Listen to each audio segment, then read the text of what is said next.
Hello everyone, आज के lecture में हम स्टार्ट करने वाले हैं नया टॉपिक टाइम रिस्पांस एनालिसिस। तो टाइम रिस्पांस एनालिसिस जो आपका चैप्टर है ये दैट इज मोस्ट इम्पोर्टेंट। यहाँ से 1-2 नंबर का क्वेश्चन आएगा ही आएगा, ठीक है। 2 नंबर का भी आ सकता है, 3 नंबर का भी आ सकता है और 4 नंबर तक का भी पेपर यहाँ से आ जाता है, ठीक है। जो मोस्ट इम्पोर्टेंट चैप्टर आपका भाई टाइम रिस्पॉन्स एनालिसिस का, ठीक है। तो टाइम रिस्पॉन्स एनालिसिस के अंदर हम ट्रांजिएंट और स्टेडी स्टेट दोनों पार्ट देखेंगे भाई, ठीक है। और जो टाइम रिस्पॉन्स एनालिसिस है ये आपका डिस्क्राइब करेगा परफॉर्मेंस ऑफ द सिस्टम और आपको बताएगा स्टेबिलिटी ऑफ द सिस्टम, ठीक है। वो आगे हम डिस्कस करेंगे, ठीक है, कुछ कुछ पॉइंट इसके अंदर, ठीक है। तो लिखिए भाई, सबसे पहले इसको स्टार्ट कर लेते हैं। What is the meaning of this? It describe the behaviour of the system, behaviour और परफॉर्मेंस ऑफ द सिस्टम, ऐसे बोल सकते हो,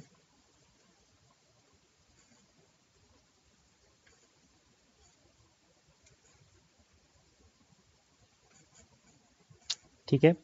और इसके अंदर हम ये भी बोल सकते हो, अगर मैं टाइम रिस्पॉन्स एनालिसिस की बात करूं, ठीक है, the time response analysis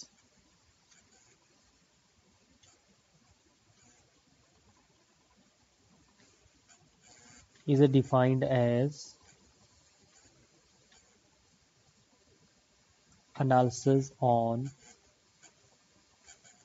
time taken by the output or response, ठीक है, of the system to reach, हाँ जी, कहाँ पे रीच करेगा? स्टेडी स्टेट के ऊपर, steady state value of input, ठीक है। मान लीजिए आपने इनपुट दिया किसी भी सिस्टम को, ठीक है, तो उसके टाइम कितना, वो टाइम किस टाइप का टाइम लेगा, उसके एनालिसिस को हम बोलते हैं राजे क्या? टाइम रिस्पॉन्स एनालिसिस, ठीक है। इसके अंदर हम जो इनपुट प्रोवाइड किया उस इनपुट की स्टेडी स्टेट वैल्यू पहुंचने के लिए मेरा सिस्टम कितना टाइम लेगा, उस दौरान उसका बिहेवियर क्या होगा, ठीक है, उसके अंदर कितना एरर होगा, वो सब चीज़ का एनालिसिस हम यहाँ पे देखते हैं, ठीक है। तो जो बेसिकली आपके पास टाइम रिस्पॉन्स एनालिसिस है राजेश, ये 2 टाइप का हम देखेंगे। टाइम रिस्पॉन्स एनालिसिस हम 2 टाइप का देखेंगे राजेश। एक होगा आपके पास ट्रांजिएंट, ठीक है, transient state analysis.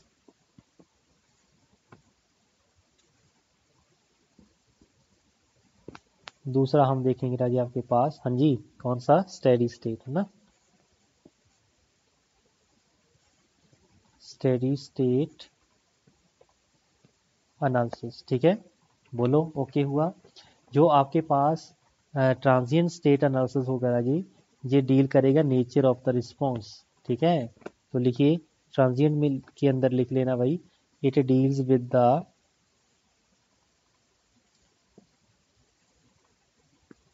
Nature of response of the system when subject to an input, ठीक है। मान लीजिए मैंने कोई इनपुट दिया, ठीक है, आपके सिस्टम को, ठीक है, तो उस केस में इसका रिस्पांस क्या होगा, ठीक है, ओवर डैम्प्ड है, अंडर डैम्प्ड है, अनडैम्प्ड है, ठीक है। उस चीज़ का एनालिसिस हम किस में देखेंगे राजेश? ट्रांजिएंट स्टेट एनालिसिस में, ठीक है। तो जो स्टेडी स्टेट एनालिसिस होगा, इट डील विद, इसको भी लिख लो भाई, it deals with the estimation of magnitude of steady state error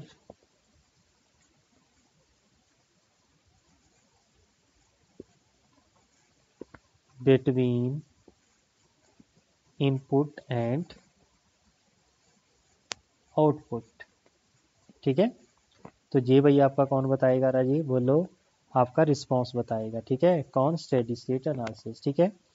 for example मैं यहाँ पे मान के चल रहा हूँ, अब नेक्स्ट आप देखोगे, ठीक है, ये चीज़ आप देखोगे। मान लीजिए आपने ये इनपुट प्रोवाइड किया है, इनपुट, उसके विद रिस्पेक्ट टू मान लीजिए जो मेरा रिस्पांस है सर्किट का वो कुछ इस टाइप का है, ठीक है, ठीक है। तो इसका मतलब यहाँ पे तो स्टेडी स्टेट पहुंच गया, इसका मतलब ये पहले वाला पार्ट मेरा क्या होगा राजी? That is nothing but transient part, ठीक है, और इसके बाद मेरे पास कौन सा पार्ट आ जाएगा राजी, स्टेडी स्टेट पार्ट, ठीक है। स्टेडी स्टेट क्या होता है ये ऑलरेडी आप जानते हो, ठीक है। चलिए ये मेरे पास क्या रिप्रेजेंट करेगा राजी, आउटपुट, ठीक है। तो ये जो ब्लैक वाला आपने दिखाया था राजी, this is nothing but input, ठीक है। ये आपका इनपुट एंड आउटपुट का ग्राफ आ गया भाई with respect to time T. Okay हुआ भाई यहाँ तक, बोलो।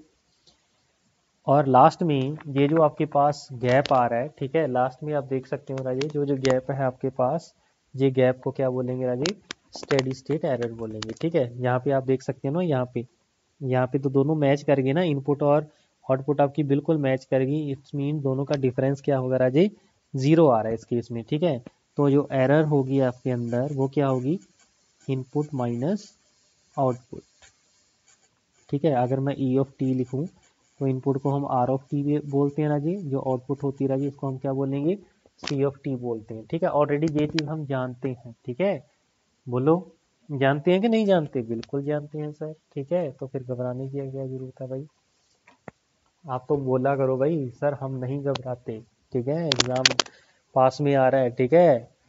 बोलो जी, हो जाएगा जहाँ तक, ठीक है। अभी तक कोई भी चीज़ रटने की जरूरत नहीं है, अभी तक एग्जाम के अंदर कोई भी क्वेश्चन नहीं आएगा, जहाँ से क्वेश्चन आएगा उसको बहुत ही डिटेल्ड में बताएंगे, ठीक है। ये तो एक होता है कि आपका कंसेप्ट बन जाए, ठीक है, कंसेप्ट बनाने के लिए हम ये सभी चीज़ें आपको डिस्कस करते हैं, ठीक है। तो नेक्स्ट हम देखेंगे टाइप और order of the control system, type और order of control system.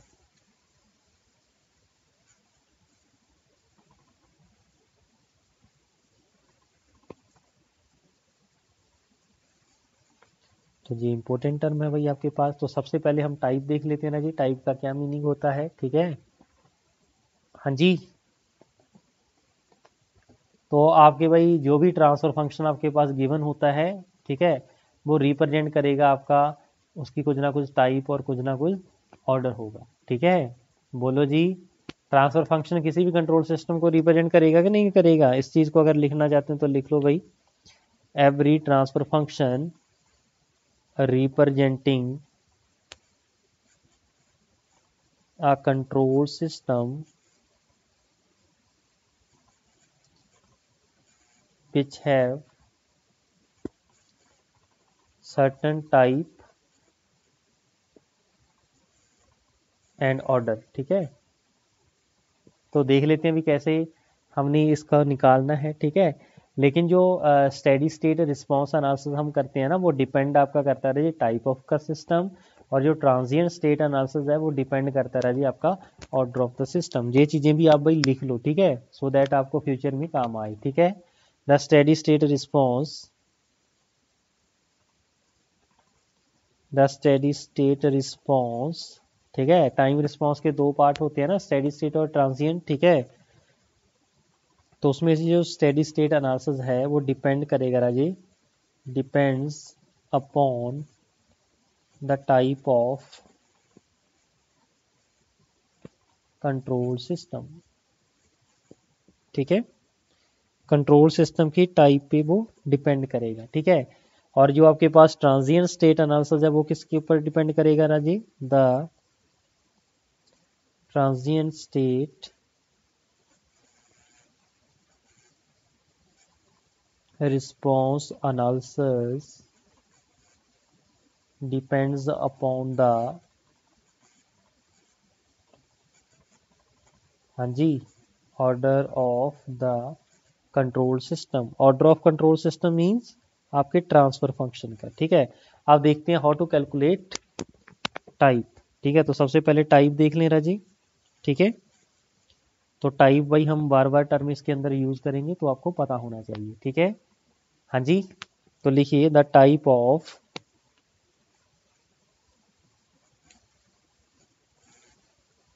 The control system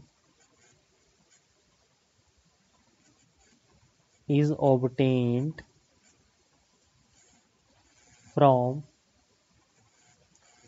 open loop transfer function, transfer function. तो ओपन लूप ट्रांसफर फंक्शन कौन सा निकाला था राजी आपने, G of S into H S of F S by observing the number of open loop poles. Open loop poles क्यों बोला? Open loop transfer function के पोल, ठीक है, occurring at origin. Open loop transfer function के अगर दो पोल origin के ऊपर है, इसका मतलब उसका टाइप क्या होगा भाई? दो होगा। अगर तीन पोल ओरिजिन पे है तो टाइप टू होगा, ठीक है। अगर कोई भी नहीं है तो टाइप जीरो होगा, ठीक है। फॉर एग्जाम्पल मान लीजिए G of S H of S that is equal to, open loop transfer function होता है आपको पता है Raji, that is equal to K one plus T A S divide by S की power P into one plus T one S, ठीक है। तो ये किसमें लिखा हुआ है राजे? टाइम कांस्टेंट फॉर्म में, ठीक है। ये जो टी ए है और टी वन है ये क्या रिप्रेजेंट कर रहे हैं? आपके टाइम कांस्टेंट, ठीक है। If P is equal to zero है, ठीक है, एस की पावर पी है ना, अगर पी जीरो है तो वो क्या हो जाएगा Raje? Type zero system. If P is equal to one, अगर p की वैल्यू वन हो जाए राजी उसको क्या बोलेंगे? टाइप वन सिस्टम, ठीक है। ऐसे ही अगर if p is equal to n हो जाए तो ये क्या हो जाएगा राजी? टाइप n सिस्टम हो जाएगा, ठीक है। करेक्ट हुई इतनी बात? तो पता चला भाई आपने टाइप कैसे कैलकुलेट करना है। टाइप हम ओपन लूप ट्रांसफर फंक्शन से कैलकुलेट करेंगे, और उसमें हम क्या करेंगे राजी? जल्दी से बताओ फटाफट।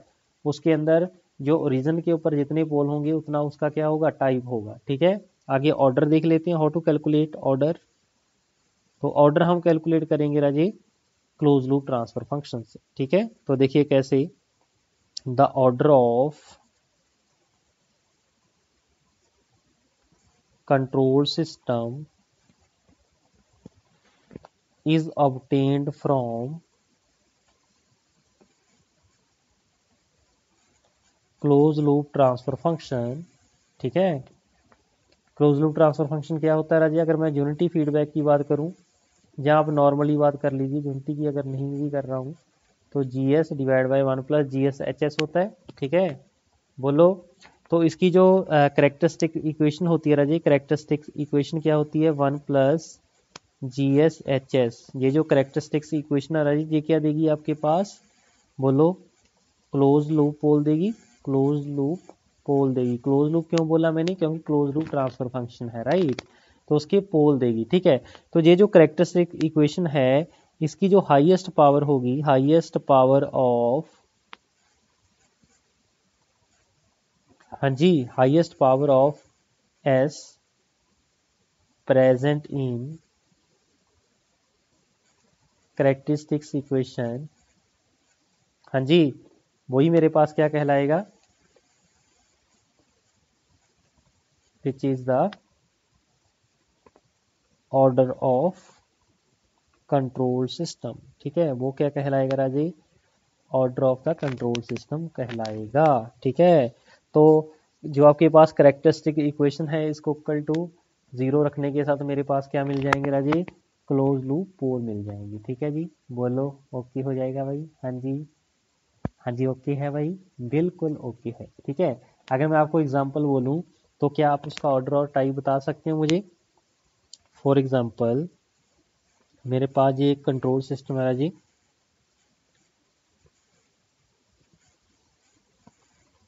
मान लीजिए यहाँ पे S+2 है, ठीक है, और यूनिटी मेरे पास फीडबैक है, ठीक है। तो इसका मुझे अगर बताना हो कि आपके पास क्या है भाई, इस सिस्टम क्या है आपके पास, ठीक है। तो सबसे पहले हम क्या लिखेंगे भाई? क्लोज लूप ट्रांसफर फंक्शन इसका निकाल सकते हैं। क्लोज लूप ट्रांसफर फंक्शन क्या होगा इसका भाई? जल्दी से बताओ। k divide by S, S+2 divide by one plus के एस, S+2, ठीक है। तो इसको अगर हम सिंप्लीफाई कर लें तो क्या हो जाएगा? S² प्लस 2s प्लस के, ठीक है। ये मेरे पास क्लोज लूप ट्रांसफर फंक्शन आ गया, ठीक है। तो इसकी जो नीचे वाली इक्वेशन क्या कहलाएगी राजे? Characteristic equation. इसकी हाईएस्ट पावर कितनी है? 2। तो इसका ऑर्डर कितना हो गया Raje? Order is equal to 2। इसकी टाइप बता सकते हो भाई? टाइप के लिए हमें क्या निकालना पड़ेगा, ओपन लूप ट्रांसफर फंक्शन। ठीक है, तो इसको हम क्या लिख लेंगे, न्यूमिनेटर बाई डिनोमिनेटर।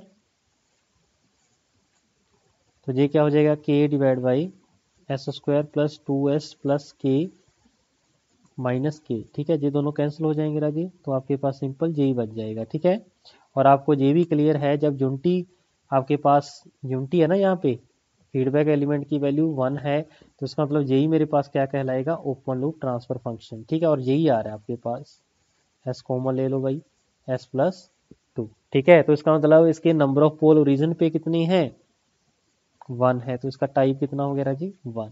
ठीक है, तो ये टाइप 1 है और ऑर्डर किसका कितना है, इसका 2 है। समझ रहे मेरी बात, बोलो। तो ऑर्डर इसका 2 है। तो भाई ये था भाई आपकी basic terminology used in the time response analysis. ठीक है, चलिए अगर हम कुछ यहाँ पे हम लाप्लास ट्रांसफॉर्म जो यूज़ होगा, वैसे तो आपने सिग्नल एंड सिस्टम में स्टडी करना ही है भाई। ठीक है, आप अच्छे से जानते होंगे, लेकिन मैं आपको कुछ प्रॉपर्टीज़ बता देता हूँ भाई, जो मैं फर्दर आगे यूज़ करूँगा। ठीक है, लाप्लास ट्रांसफॉर्म का। ठीक है, तो basic of Laplace transform.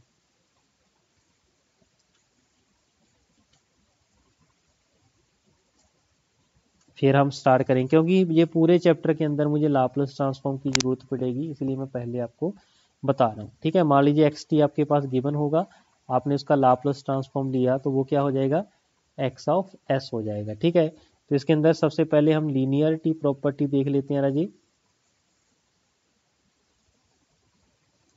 Linearity property में क्या है, लाप्लास ट्रांसफॉर्म आपने कैलकुलेट करना है। मान लीजिए मेरे पास दो फंक्शन है प्लस में करके। ठीक है, तो इसका जो लाप्लास ट्रांसफॉर्म होगा राजे, वो क्या हो जाएगा, आप चाहे दोनों को ऐड कर लीजिए फिर लाप्लास ट्रांसफॉर्म ले लो, चाहे आप इंडिविजुअल का लाप्लास ट्रांसफॉर्म पहले लेके बाद में ऐड कर लो, आंसर मेरा सेम आएगा। ठीक है, फिर मेरे पास होती है टाइम शिफ्टिंग प्रॉपर्टी, इसका बहुत बार यूज होगा राजी, टाइम शिफ्टिंग प्रॉपर्टी।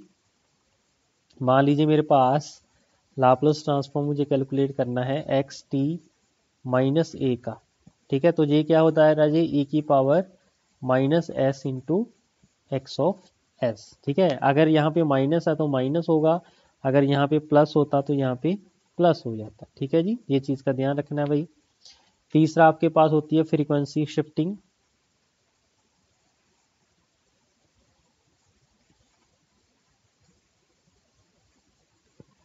तो फ्रीक्वेंसी शिफ्टिंग में क्या है, मान लीजिए आपने लाप्लास ट्रांसफॉर्म कैलकुलेट करना है, e की power minus A T x of T.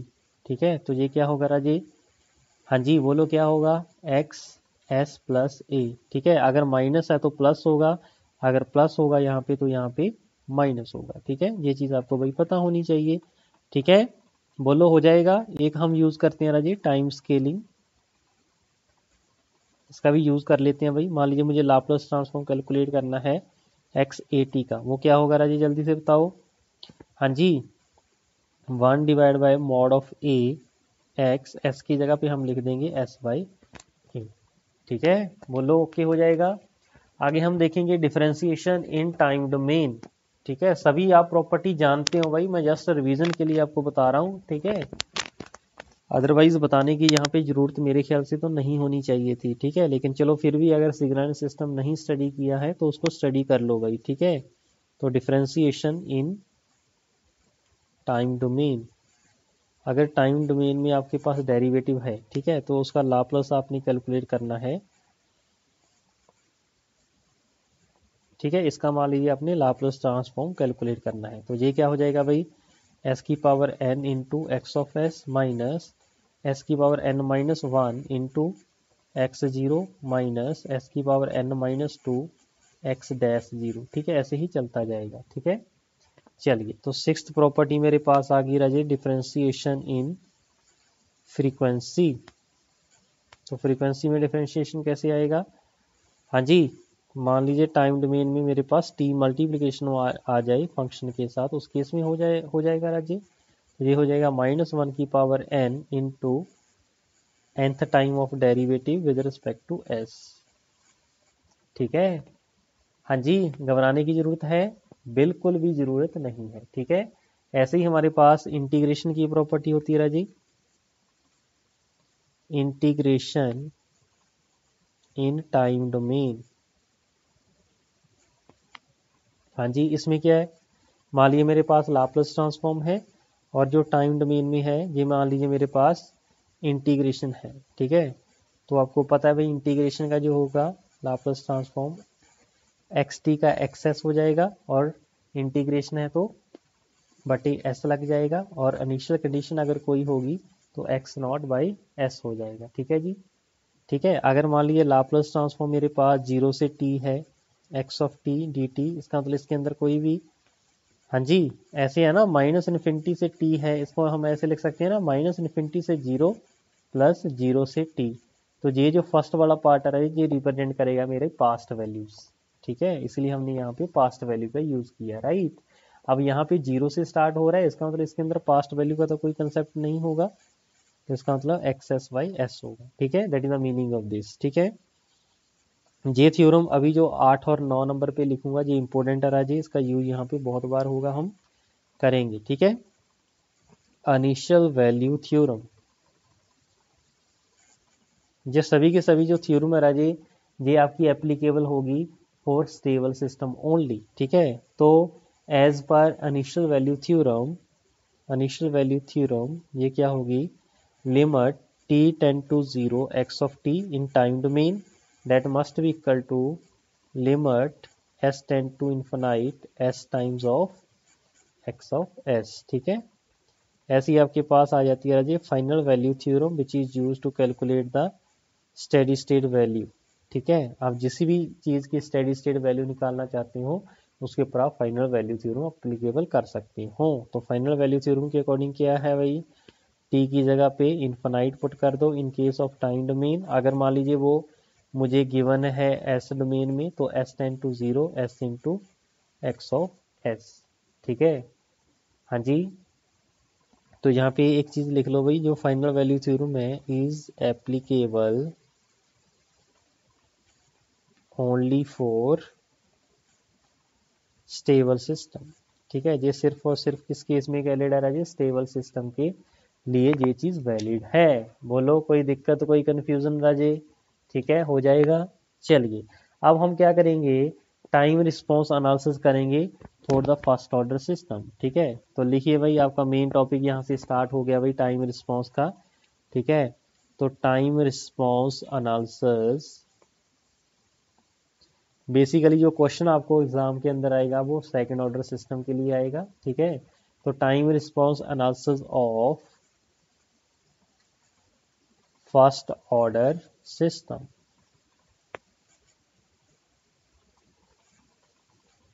हाँ जी, अगर मैं इसका स्टैंडर्ड रिप्रेजेंटेशन की अगर मैं बात करूं तो स्टैंडर्ड रिप्रेजेंटेशन मेरे पास ये होगी राजी, मेरे पास यहाँ पे एक ब्लॉक होगा और यहाँ पे यूनिटी फीडबैक होगा। ठीक है, ये इसका आउटपुट होगा सी एस, ये मेरे पास आर एस है राजी। ठीक है, नेगेटिव फीडबैक है और ये जो ब्लॉक है इसका ये होता है भाई एस टाउ। ठीक है, ये जो टाउ कहलाएगा राजी, टाउ क्या कहलाएगा, time constant of close loop system, यहाँ हम बोल सकते हैं ओवरऑल सिस्टम का यहाँ पे जो टाइम कांस्टेंट है वो कितने टाउ है। ठीक है, तो अगर मैं ट्रांसफर फंक्शन की बात करूँ, transfer function that is close loop transfer function means C S by R S की जो रेशो अगर मैं की बात करूँ तो ये क्या हो जाएगा, बोलो जी, G S means 1 divide by S tau divide by 1 plus G S H S, H S तो कितना है 1। ठीक है, तो इसका C S by R S जो क्या कहलाते हैं भाई आपका transfer function that is equal to, हाँ जी कितनी वैल्यू आ जाएगी 1 डिवाइड बाई, हाँ जी एस टाउ प्लस 1 प्लस 1। ठीक है, ये मेरे पास आ जाएगा अगर मैं रिस्पांस की बात करूं। ठीक है, response means C of S which is equal to 1 divide by S tau plus 1 into R of S. ठीक है, तो आप आर ऑफ एस को वेरी करिए, उसके साथ आप अपने अपने केस की वैल्यू निकाल सकते हैं। ठीक है, चलिए तो केस नंबर 1 हम देख लेते हैं राजे। केस नंबर 1 व्हेन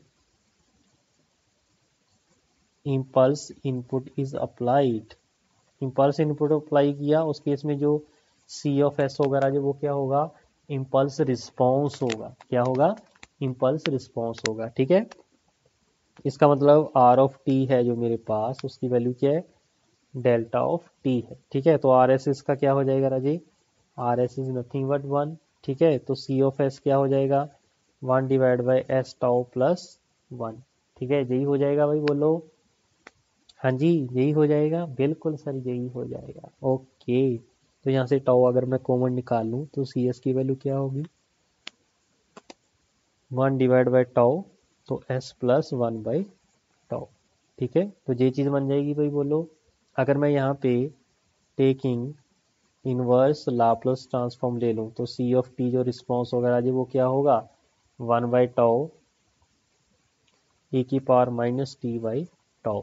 ठीक है, चलिए, तो ये मेरे पास भाई रिजल्ट आ जाएगा किसका, साथ में यू ऑफ टी लगाना नहीं भूलना है। ठीक है, तो सिंपल सी बात है राजी, यहाँ पे मेरे पास जो स्टैंडर्ड ट्रांसफर फंक्शन होता है, standard representation of that is first order system. ठीक है, ये आपका स्टैंडर्ड रहेगा। ठीक है, तो रिस्पॉन्स की वैल्यू ये आ जाएगी। ठीक है, तो अगर मैं प्लॉट ड्रॉ करूं with respect to T, C of T का, तो क्या होगा राजी, ई की पावर माइनस ए टी। ठीक है, मीन्स ग्राफ आपका ऐसे बनेगा। ठीक है, तो ये मेरे पास क्या भाई, बाउंडेड आउटपुट मिल रही है मुझे, इसका मतलब सिस्टम मेरा क्या रहेगा राजी, स्टेबल रहेगा। ठीक है, टी इज इक्वल टू 0 पे अगर मैं बात करूं, इसमें T is equal to 0 put कर दो भाई, इसकी वैल्यू कितनी है, 1 बाई टाउ। ठीक है, तो ये कौन सा रिस्पॉन्स वगैरह है, इसका इम्पल्स रिस्पॉन्स। तो इम्पल्स रिस्पॉन्स के केस में क्या मैं इसकी एरर निकाल सकता हूँ, जो एरर होती है राजी वो इनपुट और आउटपुट का माइनस होता है। तो आपकी जो इम्पल्स होती है राजी वो एक particular T is equal to 0 के लिए डिफाइंड होता है और किसी भी पॉइंट पे डिफाइंड नहीं होता है, इसलिए हम इसका स्टेडी स्टेट एरर नहीं निकाल सकते। ठीक है, कभी भी एग्जाम के अंदर स्टेडी स्टेट इम्पल्स रिस्पॉन्स के लिए नहीं पूछेगा। ठीक है, ओके, चलिए, तो ये मेरे पास भाई रिस्पॉन्स हो जाएगा सी ऑफ टी। तो अगर मैं सिंपल बात करूं, अगर मान लीजिए मेरे पास कोई ट्रांसफर फंक्शन गिवन है, ठीक है, तो मैं अगर टाइम कांस्टेंट निकालने वाली की बात कर लूं, ठीक है, वो भी देखिए कैसे होगा। मान लीजिए मेरे पास कोई ट्रांसफर फंक्शन यहाँ पे फर्स्ट ऑर्डर सिस्टम गिवन है राजी, ये फर्स्ट ऑर्डर सिस्टम की मैं एग्जांपल ले लेता हूँ भाई, 1 डिवाइड बाई 2s। ठीक है, मान लीजिए ये चीज़ मेरे पास गिवन है राजी, तो आपको ये भी क्लियर है यहाँ पे टाउ की वैल्यू कितनी आ रही है, बोलो 1 बाई एस टाउ होता है ना, तो टाउ की वैल्यू 2 आ रही है। ठीक है, अदरवाइज मैं कैलकुलेट अगर करना चाहूँ तो इसका ट्रांसफर फंक्शन निकाल लेते हैं राजी, T of S that is equal to G S divide by 1 plus, मान लीजिए नेगेटिव फीडबैक है राजी, 2 ऑफ एस, तो कितना आ जाएगा, 1 डिवाइड बाई 2s प्लस 1, ऐसे लिख सकते हैं भाई, बोलो। तो टी ऑफ एस को हमने क्या लिखा, 1 डिवाइड बाई 1 प्लस 2s। ठीक है, इसको हमने किस फॉर्म में लिख दिया भाई, टाइम कांस्टेंट फॉर्म में, 1 प्लस टी इंटू एस। ठीक है, इसका मतलब टाइम कांस्टेंट इसका कितना हो गया राजी, टाइम कांस्टेंट इसका कितना हो गया, that is equal to 2 second. ठीक है, तो ऐसे हम क्या निकाल सकते हैं राजी, टाइम कांस्टेंट। ठीक है, और हम देखिए इसको कैसे सिंप्लीफाई कर सकते थे, अगर मैं इसका पोल जीरो ग्राफ ड्रॉ करूं तो टी ऑफ एस की वैल्यू कितनी है भाई, इसको पोल जीरो फॉर्म में कन्वर्ट कर दो भाई, तो 2 कॉमन आ जाएगा, तो एस क्या हो जाएगा भाई, बोलो, एस प्लस 1 बाई 2 हो जाएगा कि नहीं हो जाएगा। ठीक है, तो अगर मैं इसका ग्राफ ड्रॉ कर दूं राजी, इसका ग्राफ क्या होगा, पोल कहाँ पे लाई करेगा, -1/2 पे। ठीक है, तो आप ये जो आपके पास ग्राफ है इसका जो पोल होगा राजे, इसको आप रेसिप्रोकल कर दोगे तो ये मुझे क्या कहलाएगा राजे, टाइम कांस्टेंट दे देगा। ये क्या दे देगा राजे, मुझे टाइम कांस्टेंट दे देगा। ओके हुआ यहाँ तक,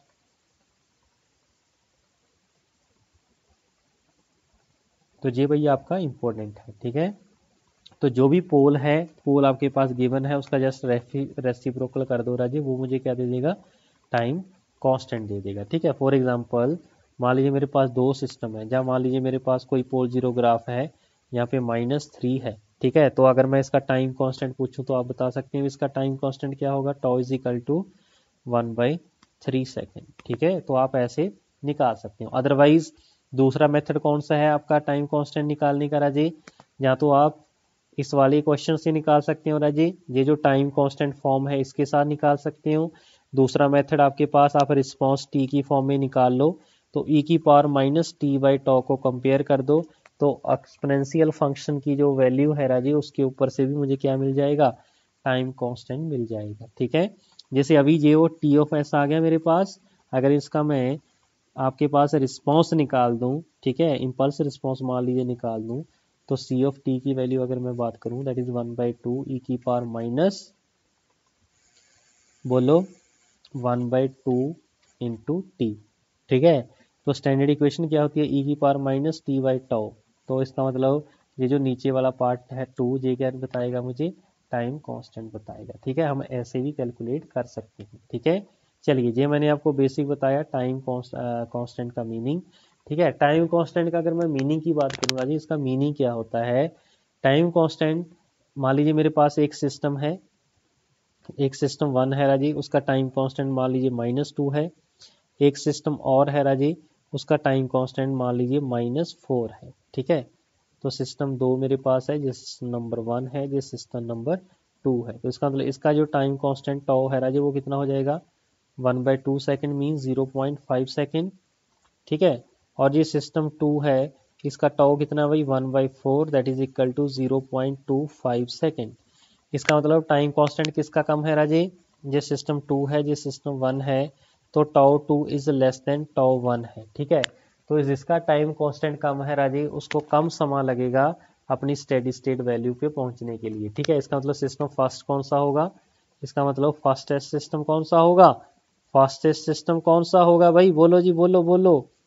फास्टेस्ट सिस्टम मेरा 2 होगा देन 1, ठीक है, क्योंकि इसका टाइम कांस्टेंट ज़्यादा है, जिसका टाइम कांस्टेंट सॉरी कम है, उतना सिस्टम मेरा क्या होगा, फास्ट होगा। इसका मतलब जो मेरा सिस्टम 2 है वो मेरा फास्ट होगा एज कंपैरिजन टू सिस्टम 1, ठीक है। तो ऐसे भी हम भाई बता सकते हैं। इसका मतलब ये हुआ, अगर मेरे पास ऐसे 3 पोल लगे हुए हैं अलग अलग सिस्टम के, ये -1 है, -3 है, ये -5 है, तो सबसे फास्टेस्ट कौन सा होगा, जो सबसे लेफ्ट हैंड साइड पे लाई करेगा। इसका मतलब -5 वाला जो सिस्टम होगा वो मेरा सबसे फास्ट होगा, that is the meaning of this, right. चलिए, ये सारा जो मैंने आपको यहाँ पे बताया है, इसके अंदर आपने कंफ्यूज नहीं होना है, ठीक है जी। चलिए बढ़े आगे भाई, हाँ जी, बढ़े आगे, बिल्कुल बढ़ना पड़ेगा सर आगे, ठीक है। चलिए, तो आगे फिर हम देखते हैं इसका केस नंबर 2 राजी। तो केस नंबर 1 आपने इम्पल्स रिस्पॉन्स देख लिया है, अब देखेंगे 4 स्टेप इनपुट। स्टेप इनपुट के लिए देख लेते हैं राजी क्या होगा रिस्पॉन्स, ठीक है। इसका मतलब जो आर ऑफ टी है राजी मेरे पास, वो कितनी है राजी, यू ऑफ टी है, ठीक है। इसका मतलब आर ऑफ एस की वैल्यू कितनी आ जाएगी, 1/s आ जाएगी, ठीक है। और ट्रांसफर फंक्शन तो आपने निकाल ही रखा है राजी, इसका क्या है ट्रांसफर फंक्शन, ये है, ये स्टैंडर्ड इक्वेशन नंबर 1 है राजी। तो उसका मतलब ये हुआ, इसका जो सी ऑफ एस होगा Raji, C of S that is equal to 1 divide by S tau plus 1 into R S. R S की वैल्यू कितनी है राजी, एस है, ठीक है। आर एस की वैल्यू कितनी है, एस है, ठीक है। तो सी ऑफ एस की वैल्यू कितनी आ जाएगी, टाउ बाहर ले लो भाई, टाउ ऊपर आ जाएगा, 1/टाउ एस 1 प्लस टाउ, ओके। हाँ जी, A by first factor, B by second factor, LCM ले लेंगे तो 1/टाउ that is equal to A S plus 1/टाउ plus B into S. S की जगह पे 0 रख दो भाई, तो ए की वैल्यू कितनी आ जाएगी, 1, ठीक है। फिर एस की जगह पे लिख दो भाई 1/-टाउ, ठीक है। तो बी की वैल्यू कितनी आ जाएगी राजे, -1। इसका मतलब सी ऑफ एस की जो वैल्यू यहाँ पे आने वाली है, ठीक है। तो 1/टाउ मल्टीप्लीकेशन में तो उसको तो इफेक्ट मैंने ले ही लिया है ना। ए की वैल्यू कितनी है 1, माइनस बी की वैल्यू कितनी है एस प्लस 1/टाउ, ठीक है। टेक इनवर्स लाप्लास ट्रांसफॉर्म, तो रिस्पॉन्स की वैल्यू क्या आ जाएगी Raje, C of T that is equal to 1 minus E की पावर माइनस t/टाउ u ऑफ टी, ठीक है। जे इसका भी रिस्पॉन्स आ जाएगा, ठीक है। इसके अंदर अगर मैं बात करूं, इसका मतलब इस रिस्पॉन्स के अंदर जी कांस्टेंट टर्म है, ये मेरा स्टेडी स्टेट पार्ट होगा, और ये मेरा कौन सा पार्ट होगा राजी, जल्दी से बताओ फटाफट, ये मेरे पास होगा राजी ट्रांसिएंट पार्ट, ठीक है। अगर मैं इस रिस्पॉन्स को ड्रॉ करूं, तो इस रिस्पॉन्स की वैल्यू देखिए क्या होगी। सबसे पहले C0 की अगर मैं बात करूं, C0 पे इसकी वैल्यू कितनी होगी, 1 माइनस ई की पावर 0 यू ऑफ टी, तो 1 - 1 कितना हो गया, 0। तो सी ऑफ इन्फिनाइट की बात करूं मैं, ठीक है, तो 1 माइनस ई की power minus infinite you of T, तो इसका आंसर कितना आ जाएगा, u of t means 1 into U of T. ठीक हुआ, सॉरी t इन्फिनाइट पुट कर देंगे, ये भी इन्फिनाइट आ जाएगा राजे।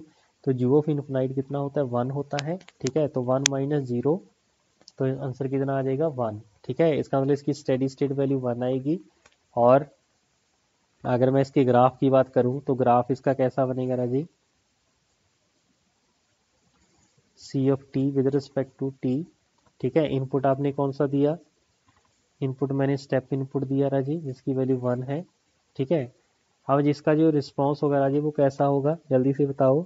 ये जो ग्राफ है सी इज इक्वल टू 0 पे 0 मीन 0 से स्टार्ट होगा और एक्सपोनेंशियली जाएगा और इन्फिनाइट पे जाता जाता ये मैच कर जाएगा। ठीक है, इसका मतलब ये हुआ यहाँ पे बिल्कुल मैच कर जाएगा। ठीक है, आपकी इनपुट और आउटपुट दोनों साथ में जाएंगी। ठीक है, इसका मतलब ये हुआ, ये तो इसका कौन सा पार्ट होगा राजी, ट्रांजिएंट पार्ट होगा। इसके बाद क्या होगा, स्टेडी स्टेट होगा। ठीक है, तो ग्राफ से देख सकते हो। अगर मैं एरर की बात करूं राजी, तो एरर क्या होता है राजी मेरे पास, जल्दी से बताओ भी फटाफट, एरर क्या होता है, अरे बोलो भाई एरर क्या होता है। एरर होता है सर इनपुट माइनस आउटपुट। ठीक है, तो डायनामिक एरर जिसको हम ई ऑफ टी बोलेंगे राजी, तो ई ऑफ टी की जो मेरे पास वैल्यू आएगी राजी, this is nothing but input minus output. Output मेरी सी ऑफ टी है। ठीक है, तो आर टी की वैल्यू कितनी है इस केस में, यू ऑफ टी है माइनस सी ऑफ टी क्या है, you of T minus E की power minus A T, sorry T by toe into U of T. यही है भाई, बोलो। जे और जे कैंसिल हो जाएंगे, बचेगा प्लस ई की power minus T by toe you of T. ठीक है, ये मेरे पास क्या आ जाएगी राजी, एरर आ जाएगी। ठीक है, कौन सी, डायनामिक एरर। ठीक है, लेकिन हमें इसकी स्टेडी स्टेट वैल्यू चाहिए। ठीक है, स्टेडी स्टेट एरर, तो स्टेडी स्टेट एरर क्या हो जाएगा राजी, तो ई एस एस चाहिए मुझे। ठीक है, वो कब होगी, जब टी मेरा 10 टू क्या हो जाएगा, इन्फिनाइट। ठीक है, तो ई की पावर माइनस इन्फिनाइट हो जाएगा राजी, दैट इज इक्वल टू 0। ठीक है, तो ग्राफिकली भी आप देख सकते हैं राजी, क्योंकि इसकी जो वैल्यू है राजी T is equal to infinite के ऊपर ये 1 आ गया। ठीक है, तो जियो जू ऑफ टी भी मेरा इन्फिनाइट पे 1 होता है। ठीक है, तो यहाँ पे इनपुट और आउटपुट के बिटवीन कोई गैप ही नहीं है, इसका मतलब स्टेडी स्टेट एरर क्या हो जाएगा, 0 हो जाएगा। ठीक है, पता चला भी कैसे कैलकुलेट किया हमने। ठीक है, कई बार ऐसा भी हो सकता है, कई बार पूछ लेता है कि find the dynamic error at T is equal to 2 second. तो ये एरर का भाई मेरे पास रिलेशन आपके पास आ गया है। ठीक है, प्रोसीजर मैंने आपको बता दिया भाई, ऐसे ही आपने सॉल्व करना है। ठीक है, ई इज इक्वल टू मान लिया 2 सेकेंड पे पूछ लिया, तो ई की पावर माइनस 2, ये टॉ आपको गिवन होगा, यू ऑफ 2 इसकी वैल्यू 1 होगी राजी, तो ये मेरे पास आंसर आ जाएगा। ठीक है, ऐसे भी निकालने को आ सकता है, लेकिन ऐसा कभी पूछा नहीं है। ठीक है, लेकिन सिर्फ और सिर्फ क्या पूछता है वो, स्टेडी स्टेट एरर पूछता है। मींस जब मेरे टी 10 टू इन्फिनाइट हो जाएगा उस केस की हम बात करेंगे। ठीक है जी, चलिए, तो स्टेडी स्टेट एरर कैसे कैसे कैलकुलेट कर सकते हैं Rajesh, steady state error.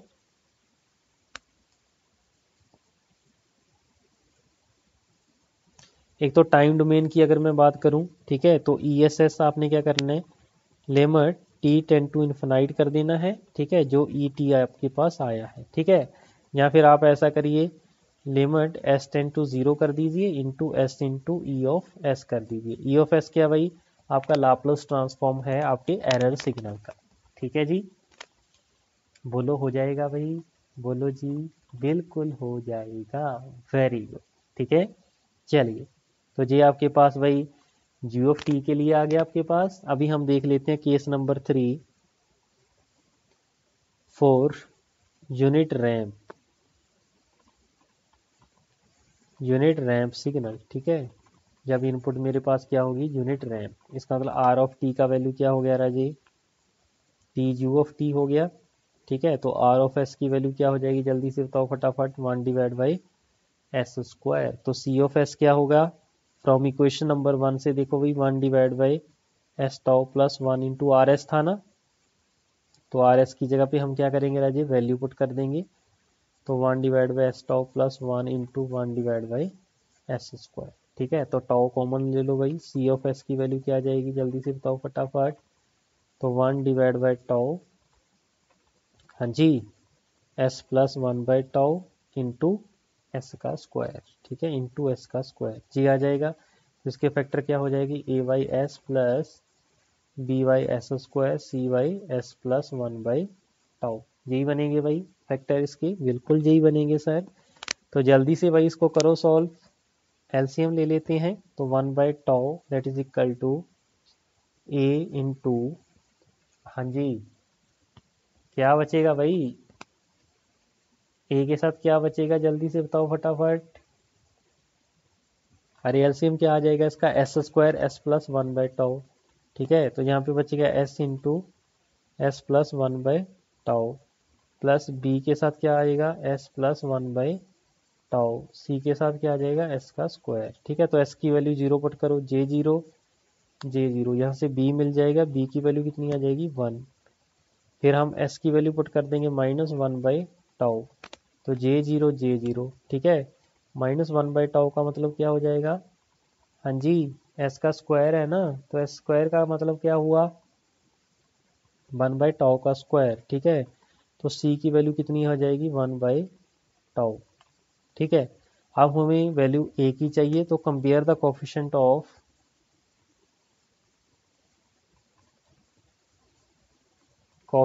Of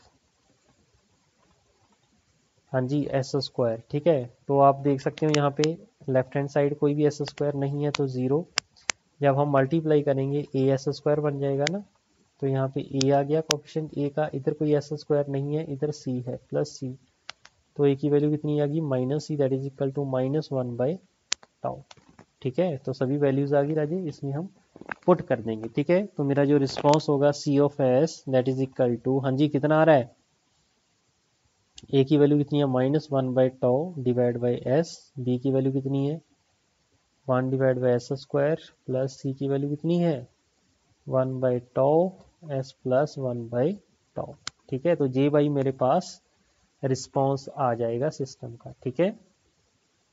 हाँ जी बोलो, ओके हो गया भाई।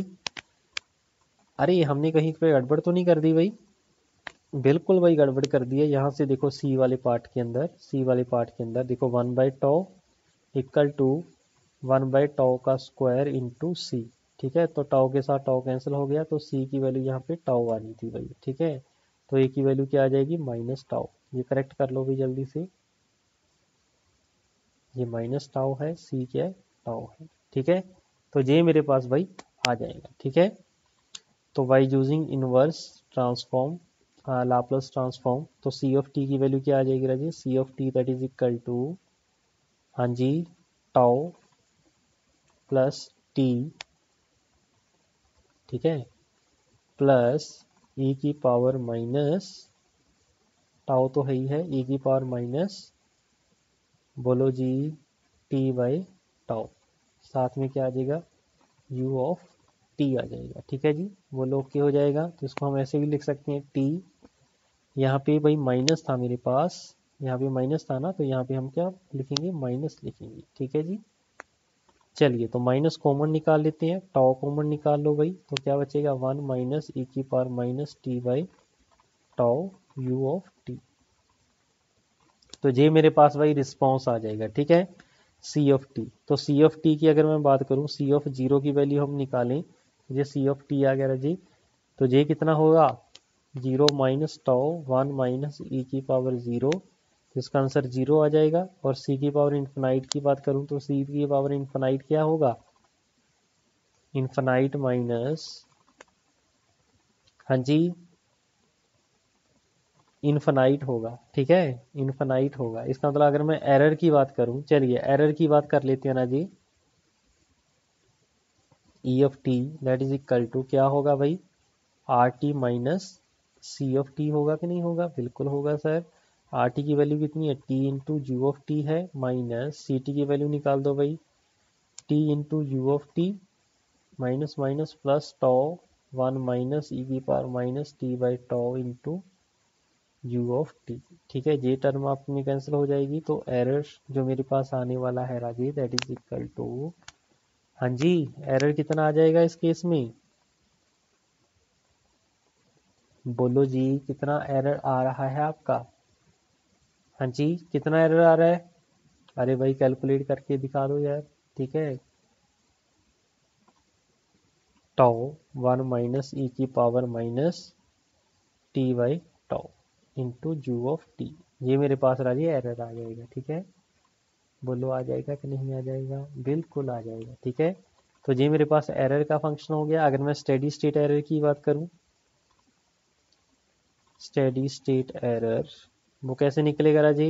ई इन्फिनाइट निकाल देते हैं भाई, तो टाउ 1 माइनस ई की power minus infinite you infinite, ठीक है। तो आंसर कितना आ जाएगा राजी?